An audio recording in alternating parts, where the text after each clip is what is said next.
Hello everybody, Lisa here. Welcome back to my channel, and this is going to be my October favorites. So I am just going to dive right into it. I have some decks and some other things, fun things that I'm going to be sharing with you. So if you love this kind of video, if you want me to keep doing this sort of thing, definitely please give me a thumbs up. Those really help, and it also is great feedback so that I know what kind of stuff you guys are really enjoying. But I love watching these, so I'm probably going to keep making it either way. Just full disclosure. Just so you know, because I like watching them, so therefore I like making them, which is pretty much how my entire YouTube video or YouTube channel sort of works. But I actually sort of kept track this month, so we've got some categories. I don't know if these will change over time, but this is the stuff that I have been loving in October. So let's go with I'm gonna start with decks because y'all want to talk about decks first, right? So I kind of wanted to favorite almost every deck I worked with this month, and I realized that was kind of silly because then I'd just be talking about everything, and you guys have seen all that already. But I wanted to talk about there's three decks that were really pleasant surprises. The first deck I want to talk about is the Zombie Tarot. So this deck was look at that Nine of Cups, by the way. This deck was a really pleasant surprise. I did some readings with this deck live on my channel. And I worked with this second half of October. It was not last week, it was the week before. This artwork is not my favorite. I actually expected this to be a bit of a novelty deck. And it's just turned out that it reads really well, and it gives me a ton of stuff to work with. Like, I love this Emperor card, this like I've got everything handled kind of energy. So I've really enjoyed it, and I think I might actually reach for this at other times during the year, depending. It is very fall, October, Halloween-y to me, so I don't know. We'll see if I actually pull it the rest of the year, but I really enjoyed working with it. This came up as a total Peggy card, which is funny because I do see King of Wands as part of her energy. I see her as sort of King of Wands, King of Cups combined. But this whole idea of, sorry for the glare, this whole idea that this dude's just like making things work. He's got his tools, his leg has come off, so he's just gonna like drill some holes in it and like get it attached again. There we go. So yeah, see, I have glare, sorry. I'm still working out filming. I've played with filming on my tablet, which I really like. It came out really well and was really easy to set up for the most part, but I don't have like a tripod-y holdery thing for it yet, so when that comes I will probably do more filming on my tablet, which is way less setup than my webcam and my microphone and all this other stuff. So anyways, random side note, but Zombie Tarot was very much a pleasant surprise this month, the way that I worked with it. It was really lovely. The other one that just this one completely blew me away, and would probably be the winner if I had to pick one, is the Journey to the Hidden Realm. Let's see if I can get the glare off. There we go. It's a little sideways, but this deck, I'm going to hold it over here. Oh, see, that's better. This deck is all figures, and the images, well, I guess I should say, except there's animals in the aces. Yeah, in the aces. I'm having like glare issues, you guys. I'm sorry. This is a glossy-ish cardstock. But what really actually blew me away is that the images, see if I can find some examples. Yeah, like I love the Eight of Wands. The images really draw you in to a story, and what makes this magic really happen is the guidebook, which is written by Barbara Moore, which she's one of my favorite tarot authors, for guidebooks, that is, I should say. Each entry in the guidebook tells the story of these characters, of what they're experiencing, of the moment you're witnessing, which is very different for me in a guidebook. Most of the time the guidebook is descriptive, or it talks about the symbology or whatnot. This is just like it's literally like you're just being described a scene. And that makes this a very powerful and memorable deck to work with, and I cannot wait to pull this out again. This definitely has fall vibes for me, maybe because that's when I got it, but also, I don't know, there's something about the artwork that just brings to mind fall. Anyways, I could just keep showing you images. The images are lovely. The artwork is lovely. It comes borderless. This cardstock from Llewellyn, this version of this deck that I have came in a magnetic box, which tells you it's one of the newer releases from Llewellyn. But this cardstock is like, it's flexible, but it feels sturdy. This feels very similar to my Soul Cards, the Soul Cards cardstock from my original decks, which are from the late 90s. And I did gild this. There's my camera freezing again, which my tablet won't do. Now I want the glare. Now that I want to find it, I can't get it. Here we go, a little bit. In a copper. So it needs a second coat, but this, I used the ink pads, the Dewdrop ink pads. This took forever to dry, like forever. So I definitely need to do it again, but to get any spots I missed. I do love the effect. It's very shiny, unlike some of the Sharpies and things I've used. This has a lot of sheen. It glided on really easily, but yeah, it stays wet forever. So definitely keep that in mind. I did a video showing, I'll link it in the cards actually up above, whatever side they show up. But I did a video showing me gilding this or doing the edging on this deck with the Dewdrops ink pads, and it did come out really, really nice. But yeah, still needs another coat. And then the last deck that I want to talk about is my Oracle deck that I was working with this week, or this past week. I don't know when this video is probably going to go up on Tuesday, so this will be the previous week's deck. But this is the Messages from the Light meditation deck by Joyce Huntington, and this has been such a joy to work with. It's easily become one of my favorite Oracle decks because the art is really evocative, like really descriptive, like it shows you what you're seeing. You can see the keyword in the image, which is something I really, really enjoy. I don't connect as well with decks where the art was created and then assigned keywords kind of after the fact. It's clear to me, and that may be the case with this, but at least to me it seems as though the artwork really specifically describes the keywords. So either she was really good at assigning keywords after the art was made, or she made the art to depict those keywords, because it comes across just beautifully. Like, this is one of my favorites. This came up for me last week, and Gathering, and you get this sense of all this energy being drawn into a center, and I can't with this. Guidance. Sorry if my camera's a little choppy. This is the image from the cover of the box. Choices. And I love, this actually makes me think of, sorry, my camera totally froze. There we go. This actually makes me think of I can't remember what the term is, and yogis are going to be so mad at me, but I'm not a Kundalini yogi, but I have done some Kundalini yoga, and there's a couple things where I can't remember what they're called, but they're repetitive things. Come on, camera. There we go. There's repetitive things where you hold your arms out and you do circles or up above, and you do it for a long time. That's what that reminds me of, oddly, which to me is about really sitting with the choice, and then making your decision. But this deck, in love, beautiful, beautiful. I don't think I showed you the backs. Let me do that really quick. These are the backs of the cards. Really pretty with the light in the center. Love it. So yeah, I really, really enjoyed that. Those were the three that I think were my very favorites to work with this month. For books, I only have one to show so far because the rest are kind of in process, but this is in process too, but I'm definitely spending a lot of time with Tarot on Earth by Tom Benjamin. This book has been such a joy to dig into, and I was a bit intimidated, but going through like a chapter or so a week or an exercise or so a week has made this very digestible. I don't feel like I'm rushing through it.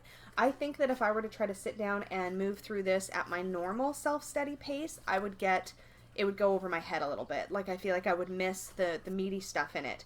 But because I'm taking my time and doing it with my Tarot on Earth, Tarot de Marseille on Earth study series, which I will also link in the cards, because I'm doing it that way, it's forcing me to take it slow and to absorb the information, and that is working really well for me. So I'm really enjoying that, and I'm not even to the point yet where I get to play with the cards, and it's managed to keep my attention a little better than I thought it would. So hopefully that's coming up soon. I'm hoping, because I need to play with my Marshmallow Marseille. But anyway, that is my favorite book of the month. My favorite TV show or movie of the month. I haven't really been watching a lot of TV because I've been basically watching TarotTube on YouTube all the time. But I did make some time over the last week or so before leading up to Halloween. I made some time to binge watch The Haunting of Hill House on Netflix. That was so good.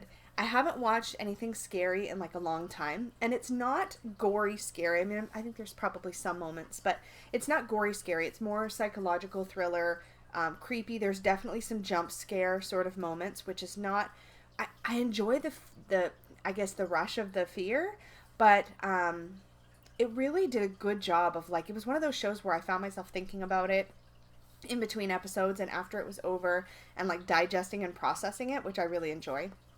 So that was really fun. I definitely want to watch the new Sabrina, at least a couple of episodes to decide how I feel. And I'm also tempted to watch a little bit of the new Charmed, but that one has a little bit less appeal to me because I've already heard from some people that it's so-so. So yes, that was my favorite TV thing of the month. The favorite thing I ate, I was trying to think of this one. This was a fun category. But we did have Canadian Thanksgiving in October, and it was hosted at our eldest man-child's house, with his roommate. And his roommate, Sarah, made the most delicious Brussels sprouts. And Brussels sprouts is something that I was never fed as a child, so I had no like associations other than that everybody on TV said kids hated Brussels sprouts or whatever. First time I had Brussels sprouts, Peggy made them for me, and they came out really good. She I don't know what she did. I can't remember. It's been a long time. But I was like, hey, Brussels sprouts are like little baby cabbages, and I kind of like cabbage, so that's yummy. But what Sarah did with them is she cooked them with like just a ton of bacon, like so much bacon. I mean, everything's better with bacon, unless you're vegan, in which case it's not. But I'm not vegan, and I love bacon, and Brussels sprouts and bacon was so good. And then at the end, after everything was all cooked up with the little bits of bacon and whatever, she just slathered it in a Parmesan. And I think it was the flaky Parmesan or the shredded Parmesan, not that like ground up powder stuff. And it came out so good. Like, I just wanted to eat a bowl of Brussels sprouts, which I think is saying something. So that's probably my favorite. My favorite YouTube stuff this month has been, I've been watching Brian Cormack Carr's Tarot to the Nines. It's taking me some time to work my way through it, but it is a great accompaniment to this Tarot on Earth study, the numerological study.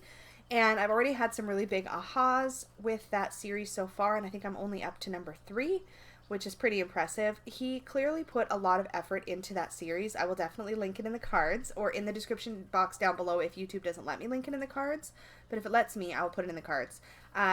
He put a lot of effort into that, and that work really shines through. And I feel like there is so much information presented and so much to really kind of dig into. I love it. I love it. So I can't wait to finish watching the rest of that.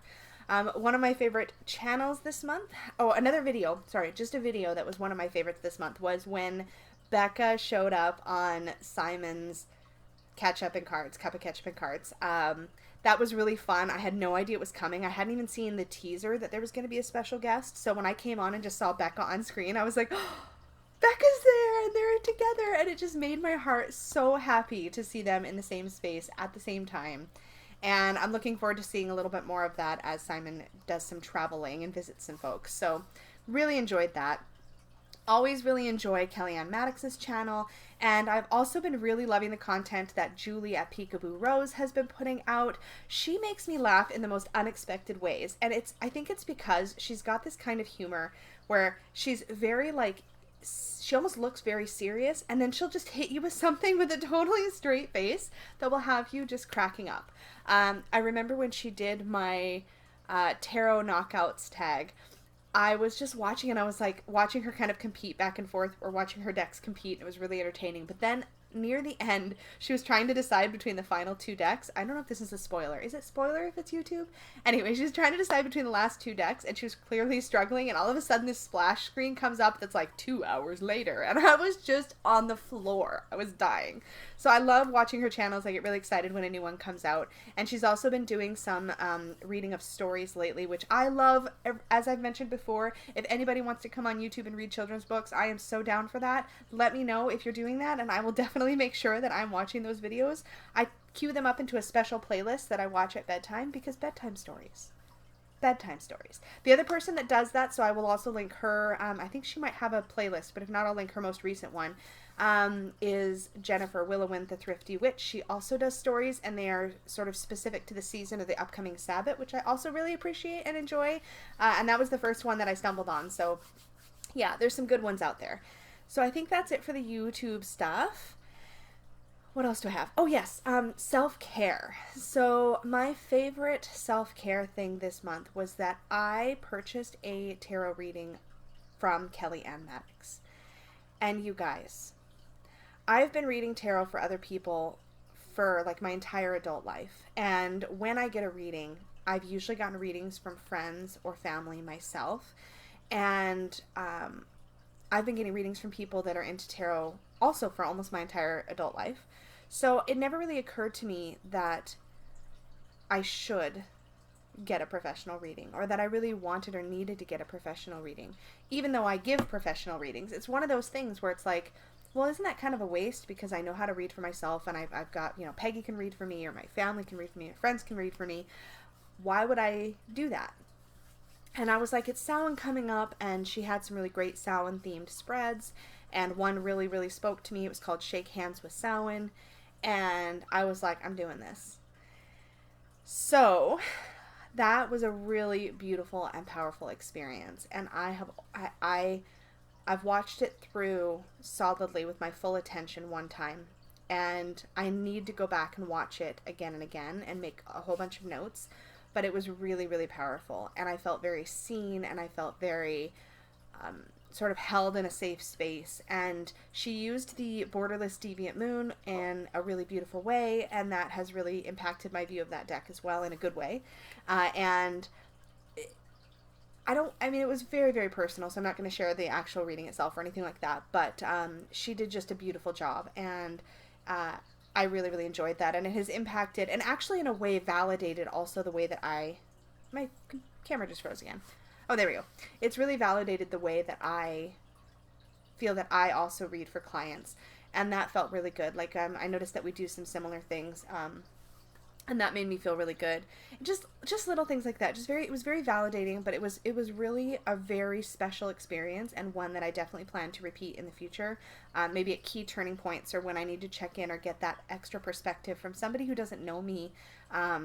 And I've always had very, I think, unbiased and good, powerful readings from people that know me, but there was something unique about this. It felt like it was just for me. Like, it was very special. So that was definitely a favorite this month. And two other little things. So a random thing is, and I'll see if I can find the original video that I found this on, and if I can find it, I will link it either in the cards or down below. But I discovered a trick. This is just my little tea light candle holder for Halloween. But I discovered a trick for burning incense. So typically for loose incense, I've always used charcoal discs and in my burning bowl. And I like to do that, but charcoal discs are a pain in the ass to light. they're kind of annoying, at least the ones I've had. And I have them go stale where they just won't light anymore. And I feel like I have to spend an hour just getting them like going. And then there's lots of smoke, and my herbs burn, but I love loose incense. So I was looking up other ways to burn loose incense, and a couple things have come up. So one person said that you can take one of those tea light oil burner things where you put the tea light down below and you've got a little dish up above and you put oil in. And for that you can put in your resin. So I have like a little resin blend here. In that method you can apparently put a little oil on the top, or water maybe? I think it might be oil though. And then put your resins in and you'll get that really lovely aroma. That just felt like too fussy to me. But I stumbled upon another trick where you take foil. So I'm going to show you how this works. You take a little foil thing and you make a little dish in it. So I've turned up the sides, if that makes any sense.